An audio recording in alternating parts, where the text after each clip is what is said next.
வணக்கம். எப்படி இருக்கிறீங்க? நான் நல்ல சுகமா இருக்கிறேன். போன வீடியோ பார்த்தீங்களா? எப்படி இருந்தது?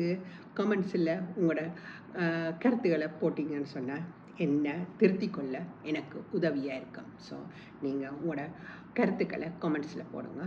நான் வாசித்து உங்களுக்கு ரிப்ளை பண்ணுறேன். ரைட். இன்றைக்கி நாங்கள் இந்த யான் எப்படி பாவிக்கிறேன்னு சொல்லி பார்ப்போம்.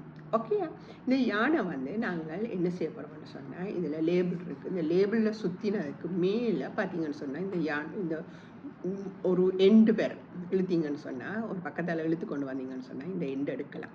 ரைட்டா? ஆனால் நான் வந்து இதில் பாவிக்க போகிறது இல்லை. இதில் பாவிச்சிங்கன்னு சொன்னால் இந்த நூல் வந்து எங்களோட சொல்லுக்கு இருக்காது. இது பெரிய கஷ்டமான வேலை. நான் இந்த எக்ஸ்பீரியன்ஸில் நான் பார்த்தது ரொம்ப கஷ்டம். ஆனால் நீங்கள் ட்ரை பண்ணி பாருங்கள், உங்களுக்கு ஈஸியானா நீங்கள் பாவிங்க. ரைட்டா? பொதுவாக எல்லா யூடியூப்பில் க்ரோஷோ செய்கிறாக்களும் என்ன செய்யணும்னு சொன்னால், இந்த யானை பாவிக்கிறது இல்லை. இந்த யானை உள்ளுக்கே வச்சுட்டு இதில் பாருங்கள், இது இப்படி இருக்குது. இதில் பார்த்தீங்கன்னு சொன்னால் இப்படி ஒரு ஓட்டை இருக்குது. என்ன செய்வோம்னு சொன்னால், எங்களோட 2 குட்டி விரலையும் இதுக்குள்ளே விட்டு, என் குட்டி விரல் இல்லை, பெரிய விரல், சாரி, இப்படி விட்டு இதுக்குள்ளே இருந்து அப்படியே வெளியில் எடுக்கணும். ஓகே, வெளியில் எடுத்துட்டு இதில் எங்களோட ஸ்டார்டிங் பாயிண்ட்டை தேடி எடுக்கணும். அப்படி இழுத்து பார்த்தீங்கன்னு சொன்னால் வரும், எங்கேயோ இருந்து ஒரு இடத்துல வரும். Okay, right. நான் எடுத்துட்டேன். நீங்கள் எடுத்துட்டீங்களா? ஓகே, இதில் தான் நான் ஒர்க்கிங் செய்ய போகிறேன். ஏன் நான் இதில் செய்கிறேன்னு சொன்னால், இது எனக்கு ஈஸி. ஸோ நான் இப்படி செய்கிறேன். ஓகேயா? ரைட். இதில் இருந்து நாங்கள் எப்படி செய்யலாம்னு சொல்லி பார்ப்போம். ரைட். அடுத்தது நாங்கள் ஊசி. இந்த ஊசியில் வந்து நீங்கள் பார்த்தீங்கன்னு சொன்னால் இந்த நிப் இருக்கு, தெரியுதா? ஸோ நான் பெரிய ஊசியை எடுக்கிறேன். ஓகே, இந்த நிப் தெரியுதா உங்களுக்கு? இந்த நிப் தான் எங்களுக்கு பாவிக்க போகிறோம். நாங்கள் இந்த நிப்பை வச்சு கொண்டு தான் பாவிக்க போகிறோம். இந்த நிப் வந்து என்ன செய்ய போகுதுன்னு சொன்னால், இதோட ஃபங்க்ஷன் வந்து மேலேயும் கீழே இவ்வளோ தான் இதோட ஃபங்க்ஷன். என்ன செய்ய போகிறோம்?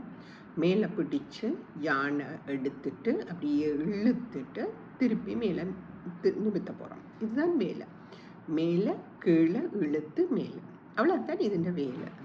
ரைட்.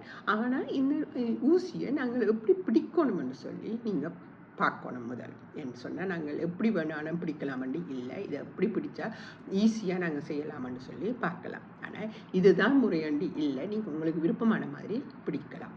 ரைட். இது வந்து நான் ரைட் ஹேண்டில் உங்களுக்கு காட்டுறேன், நீங்கள் பாருங்கள். ரைட். இது வந்து பென்சில், நாங்கள் எப்படி பென்சிலில் பிடிச்சி எழுதுகிறோமோ அது மாதிரி பிடிச்சிங்கன்னு சொன்னால் ஒரு மெத்தட். ரைட். அந்த மெத்தடில் நீங்கள் பாவிக்கலாம். பென்சில் பிடிச்சி எழுதுகிற மாதிரி ஒரு மெத்தட் இருக்குது. மற்ற மெத்தட் வந்து கத்தி, நாங்கள் கத்தியை வெட்டுறதுக்கு கத்தி பிடிக்கிறது தானே, அந்த மெத்தட். ரைட். அந்த மெத்தட்லேயும் நீங்கள் இதை பிடிச்சி பாவிக்கலாம்.